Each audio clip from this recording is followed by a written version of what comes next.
Xin chào, lại là một buổi sáng cuối tuần thư thái nhẹ nhàng. Hôm nay á thì Dương không có đi triển lãm gì lớn, à, chỉ đến tham quan một cái triển lãm nho nhỏ ở một gallery trong một con hẻm cũng nho nhỏ ngay khu Tân Định.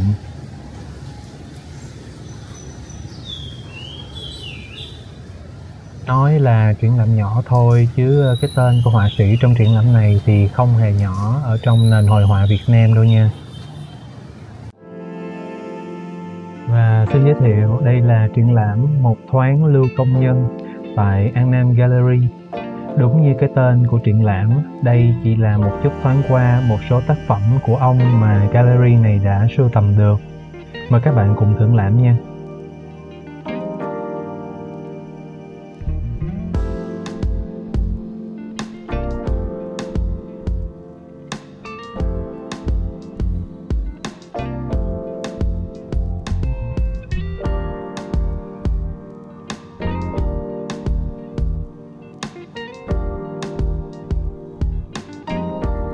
Họa sĩ Lưu Công Nhân sinh năm 1929, mất năm 2007, là cựu sinh viên khóa kháng chiến những năm 50-54, được giảng dạy tại chiến khu Việt Bắc của trường Mỹ thuật Việt Nam, do chính họa sĩ Tô Ngọc Vân làm hiệu trưởng và trực tiếp giảng dạy. Trong những năm tháng này thì Lưu Công Nhân được thầy Tô Ngọc Vân yêu mến và dành nhiều tình cảm, vì ông sớm bộc lộ được tài hoa của mình qua những cái bài tập và ký họa thực tế. Đặc biệt là ông đạt đến cái kỹ thuật rất là tốt trong việc sử dụng màu nước.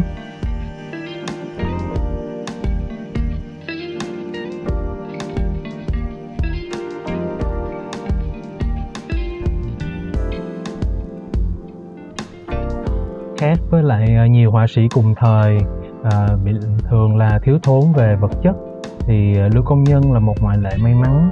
Ông có điều kiện về vật chất tốt để ông có thể sáng tác thoải mái và có thể tiếp cận nghiên cứu các cái tài liệu mỹ thuật của nước ngoài.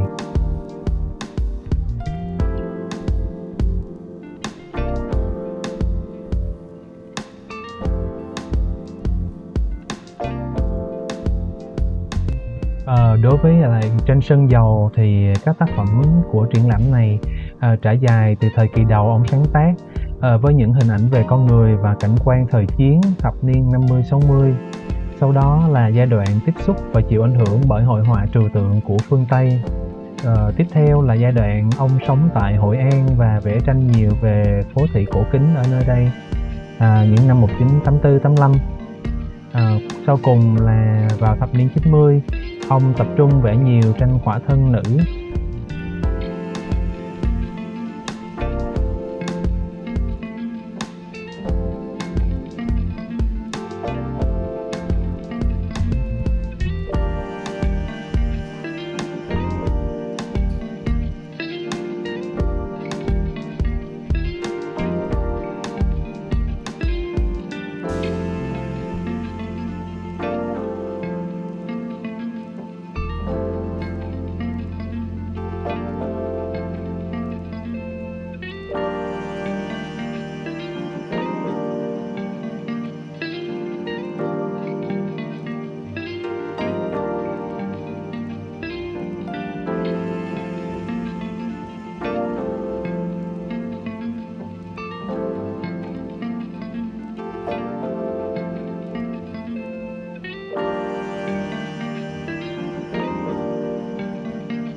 Như vậy là Dương vừa được dịp xem tận mắt một phần nhỏ các tác phẩm của họa sĩ Lưu Công Nhân. Dương có để thêm thông tin về triển lãm và một số link thông tin khác về họa sĩ trong phần chú giải của vlog này. Các bạn quan tâm có thể xem thêm nha.